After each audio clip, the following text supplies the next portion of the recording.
செங்கேள் அடுத்த சினவடிவேலும் திருமுகமும் பங்கே நிறைத்தனர் பன்னிரு தோளும் பதுமமலர் குங்கே தரளம் சொரியும் செங்கோடை குமரனென எங்கே நினைப்பினும் அங்கே என் முன் வந்து எதிர் நிற்பனே. ஆடும் பரிவேலணி சேவலன பாடும் பணியே பணியாய் அருள்வாய் தேடும் கயமா முகனை செறிவில் சாடும் தனியானை சகோதரனே. இன்று ஆடி மாத கிருத்திகை. ஆடி மாதம் கார்த்திகை பெரும்பாலும் கிருஷ்ணபட்ச அஷ்டமி அல்லது நவமியில்தான் வரும். இது முருகனுக்கு உகந்த நாள். உலகத்திலேயே செய்நன்றி மறத்தல் கூடாது. ஒருவர் நமக்கு செய்த உபகாரத்தை நன்கு சிந்தித்து அவரை மதித்து வாழ வேண்டும்.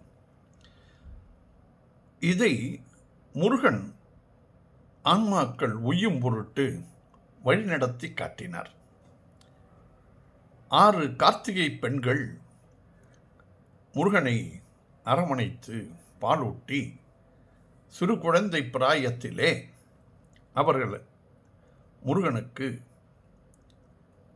உபகாரம் செய்த நிகழ்வுகளை அவர் மறக்காமல் நன்றி தெரிவிக்கும் பொருட்டு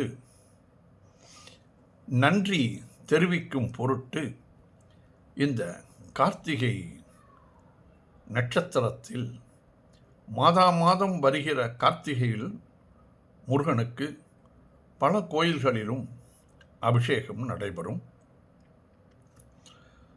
அதுபோல இந்த ஆடி மாதம் கார்த்திகை, தை மாதம் கார்த்திகை, கார்த்திகை மாதம் கார்த்திகை, இந்த 3ம் மிகவும் சிறப்பானதாக கொண்டாடப்படுகிறது. எல்லா முருகன் கோயில்களிலும் அன்று விசேஷ அலங்காரமும் அபிஷேகம் செய்து அலங்காரம் செய்து பால் காவடி, பன்னீர் காவடி, இப்படி நேர்த்திக் கடன்களை செலுத்துவார்கள் மக்கள். இதிலே முருகர் கார்த்திகை பெண்களுக்கு என்றே நினைவூட்டும் வகையில் நாம் செய்நன்றியை மறவாமல் அவரை நினைத்து அவருக்கு செய்நன்றி, அதாவது நன்றி செய்தவருக்கு உபகாரம் செய்ய வேண்டும். அவர்களுக்கு என்றே இந்த கார்த்திகை விரதங்களை மேற்கொண்டுள்ளார் முருகரும் கூட. ஆகையால் ஒவ்வொரு கார்த்திகை நட்சத்திரத்து அன்றும் முருகன் வழிபாடு நடைபெறுகிறது. அறுபடை வீடுகளிலும் மற்றுமுள்ள 206 கோவில்களிலும் ஆடி கிருத்திகை மிகவும் நேர்த்தியாக கொண்டாடப்படுகிறது. இதன் பலனே வள்ளுவர் கூறியது போல், என்னன்றி செய்தாருக்கும் உய்விண்டாம், என்னன்றி கொன்றாருக்கும் உய்விண்டாம் உய்வில்லை, செய் நன்றி கொன்ற மகற்கு. அப்படி என்பார். செய் நன்றியை நாம் மறத்தல் கூடாது. இதை நினைவூட்டும் வகையில்தான் இந்த ஆடி மாதம் கார்த்திகை, தை மாதம் கார்த்திகை, கார்த்திகை மாதத்து கார்த்திகை. கார்த்திகை மாதத்து கார்த்திகை பௌர்ணமியிலே வரும்.